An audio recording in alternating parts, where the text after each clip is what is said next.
Still almost ಒಂದು 20 ಇಯರ್ಸಿಂದ ನಾನು specs use ಮಾಡ್ತಾ ಇದ್ದೀನಿ. ಬಟ್ ಇವಾಗ ಅದು ಯಾಕೋ ಅನ್‌ಕಂಫರ್ಟಬಲ್ ಇದೆ ಮತ್ತು every time I can't use that. So specs ಬದಲು ಬೇರೆ ಏನಾದರೂ ನನಗೆ ಆಪ್ಷನ್ಸ್ ಇದೆಯಾ? ಹೌದಮ್ಮ.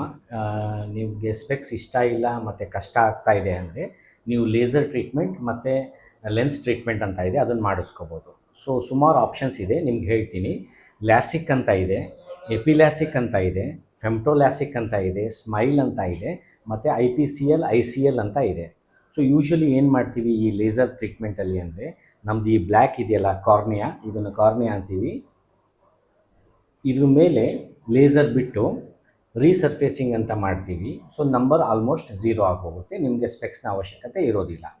ಇದು ತುಂಬ ಸಿಂಪಲ್ ಪ್ರೊಸೀಜರ್ ಮತ್ತು ಸಫಿಸ್ಟಿಕೇಟೆಡ್ ಪ್ರೊಸೀಜರ್. ಇದು ಜಸ್ಟ್ 2 ಮಿನಿಟ್ಸ್ ಹಿಡಿಯುತ್ತೆ, 2 to 3 ಮಿನಿಟ್ಸ್ ಹಿಡಿಯುತ್ತೆ. ಓಕೆ, ಸೊ ಇದು ಲ್ಯಾಸಿಕ್ ಅಂತ ಹೇಳ್ತೀವಿ, ಮತ್ತು ಎಪಿಲ್ಯಾಸಿಕ್ ಅಂತ, ಫೆಮ್ಟೋಲ್ಯಾಸಿಕ್ ಅಂತಲೂ ಹೇಳ್ತೀವಿ, ಸ್ಮೈಲ್ ಅಂತಲೂ ಹೇಳ್ತೀವಿ. ಸ್ವಲ್ಪ ಟೆಕ್ನಿಕ್ ಬೇರೆ ಇರುತ್ತೆ.